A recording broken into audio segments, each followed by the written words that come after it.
नमस्कार मंडळी. तर गेल्या व्हिडिओमध्ये आपण 8 दिवस टिकणारी मासवडी कशी करायची हे पाहिलं.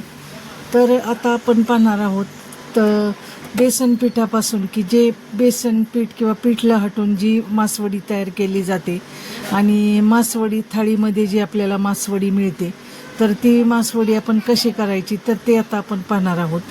तर आपण जो मसाला जो आहे आतमध्ये भरण्यासाठी तर त्याची रेसिपी म्हणजे मागची जी आपण 8 दिवस टिकणारी जी वडी आहे त्याचा जो मसाला आहे की सुकं खोबरं, तीळ, खसखस, आलं, लसूण, काळा मसाला, गरम मसाला, कोथिंबीर, हा जो मसाला आहे कोरडा वाटलेला तर तोच मसाला आपण वापरणार आहोत.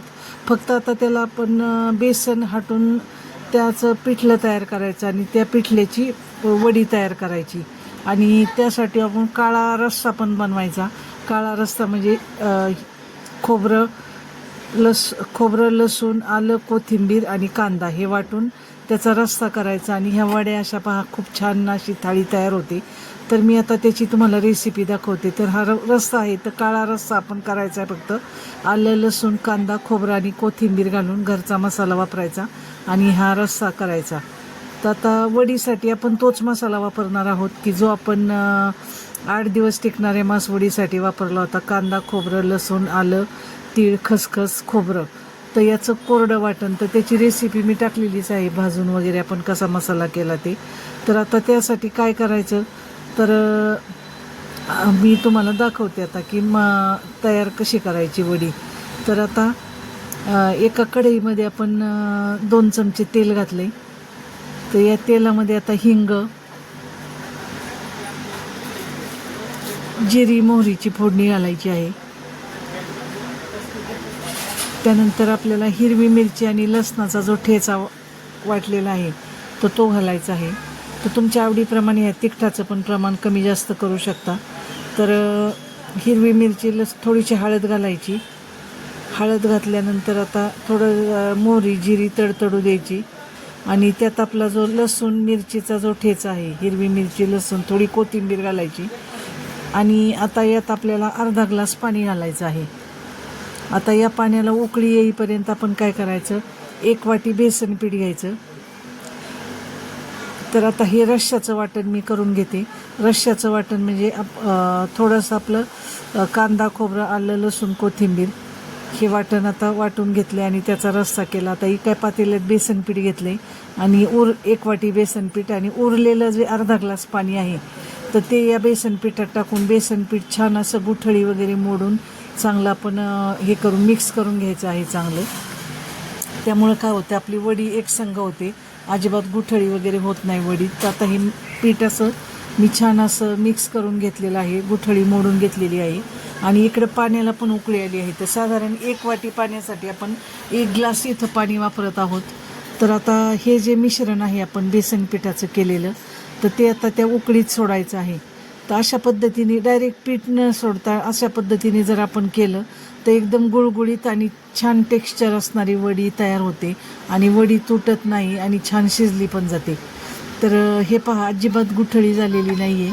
तर आता आपण हे मिश्रण सतत 5 मिनटं ढवळत राहायचं आहे, हलवत राहायचं आहे, अजिबात करपू द्यायचं नाही खाली. तर असं हलवून त्याचा पहा गोळा तयार झाला आहे. तर आता या स्टेजला काय करायचं की याच्यावर झाकण ठेवायचं आणि मंद गॅसवर आपल्याला 5 ते 7 मिनिट वाफ येऊ द्यायची. तर आता हे झाकून ठेवू आपण. झाकून ठेवलं की 5 ते 7 मिनिट अंदाजे आपण तोपर्यंत इकडं आपण रस्सा तयार करून घेतो आहे मासवडीचा. तर इकडे एका लोखंडी कढईत मी तेल घातले, फोडणी घालायची. फोडणी घातल्यानंतर कढीपत्ता घालायचा. कढीपत्त्यानंतर आता आपण जे वाटण तयार केलं आहे तर ते वाटण आणि लाल तिखट आपला घरगुती काळा मसाला टाकला आहे, थोडी हळद टाकली आणि कोथिंबीर घातलेली आहे आणि हे जे वाटण आपण तयार केलेलं आहे तर ते तेलावर छान असं परतून घ्यायचं.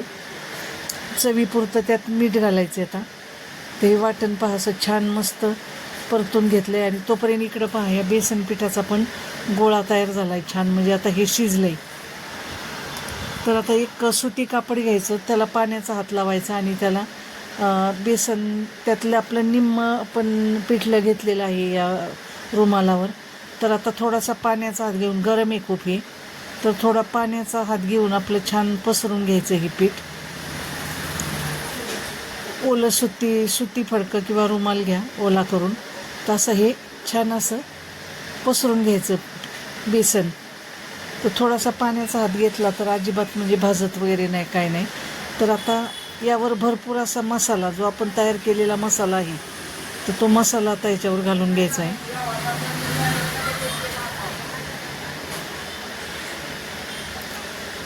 तो पण मासवडीचा जो मसाला तयार केला आहे, तो चांगला भरपूर असा मासवडीचा हा मसाला घालून घ्यायचा त्याच्यावर. हे पहा, आणि मध्यभागी ठेवायचा मसाला असा. आणि आता हे फडकं आता एक फोल्ड मारायचा, फडकं परत आपल्याकडे घ्यायचं काढून असं, परत दुसरा फोल्ड मारायचा, प्रेस करायचं चांगलं, परत फडकं आपल्याकडे काढून घ्यायचं. परत त्यानंतर आळूवडीप्रमाणे फडक्यावर फोल्ड मारायचा, पण प्रत्येक वेळी हा कपडा आहे तो आपण काढून घ्यायचा फोल्ड झाला की. तर आता हे झाली वडी तयार. आता ह्याला शेप देऊ आपण ना, तर छान अशी प्रेस करून घ्यायची अशी, म्हणजे एक संघ अशी वडी तयार होते. मसाला सगळीकडे पसरला जातो आणि दिसायला पण ही वडी छान दिसते एकदम. तर हे पहा, अशी थोडा माशाच्या आकाराचा शेप देऊन घ्यायचा त्याला. मस्त अशी आता मासवडी तयार आहे. आता हे कापड अलगद काढून घ्यायचं आपण. हे पहा, हे प्रेस करणं खूप गरजेचं आहे, कारण त्यामुळं वडी अशी छान वडीला शेप येतो आणि दिसते पण छान वडी. मसालाही सगळीकडे पसरला जातो मस्तपैकी. तर आता हे फडकं असं काढून घ्यायचं हळूहळू.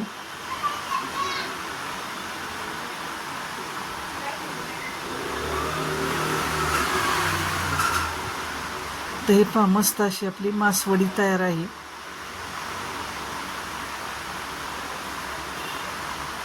तर आता ही मासवडीचे आपण तुकडे करून घेणार आहोत.